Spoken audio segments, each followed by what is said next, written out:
যখন নতুন কেউ টিমে আসলো, তার সঙ্গে কাজ করলো, তার সাথে ইমোশনাল একটা বন্ড হয়।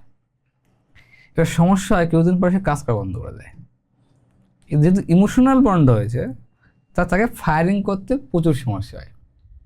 তো এবার ফায়ারিং করার সময় যেমন দুটো জিনিস লাগে, লজিক তো লাগে আমাদের, ইমোশনটা জড়িয়ে আছে। এবার ওই ফায়ারিং এর কোনো আর্ট আছে বা সাইন্টিফিক কোনো ফ্রেমওয়ার্ক আছে যে কি করে শেখা যায় ফায়ারিংটা? না, এক্স্যাক্টলি এটা খুব ডিফিকাল্ট থিং, মানে এটা খুব ডিফিকাল্ট থিং কাউকে মানে ফায়ার করা। It is very difficult. তবে আমার মনে হয় কি যে ফায়ার করার আগে তাকে ওটা একটু বলতে হবে। হ্যাঁ, আমি জানি যখন ইনিশিয়াল ডেজে কেউ জয়েন করে, we share lot of emotions, lot of dreams. Well, I mean, many things means, you live together sort of thing. কিন্তু তার সাথে সাথে ওকে বলতে, বস এগুলো কিন্তু হচ্ছে না, তুমি কিন্তু এগুলো করো, তা নাহলে both of us will sink. হ্যাঁ, তো make him part of your decision making process.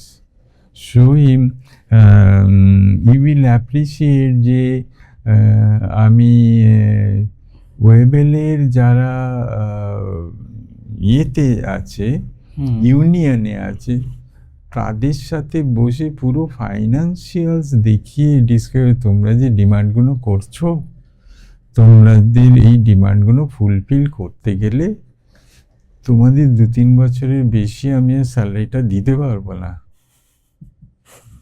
তোমরা যদি এইটা করো তাহলে হয়তো তোমরা 5-6 বছর আরো স্যালারিটা পাবে, অন্তত 5-6 বছর। তো তোমাকে যদি আমি 1000 টাকা করে বেশি দিই, তুমি হয়তো সেটা সিনেমা দেখে রেস্টুরেন্টে গিয়ে খেয়ে উড়িয়ে দেবে। কিন্তু এখনই আমি এটা দিতে পারছি না, দিলে তোমাদের ফিউচারটাই আনসার্টেন হবে। Make him party your decisions, যে বাস এইগুলো হচ্ছে না, দেখো এইগুলো তুমি করবে বলেছো, এগুলো তুমি করছো না, তার জন্য আমরা এই অপরচুনিটিগুলো মিস করে যাচ্ছি। And if we continue to miss this opportunity, will not be able to fund our salary also.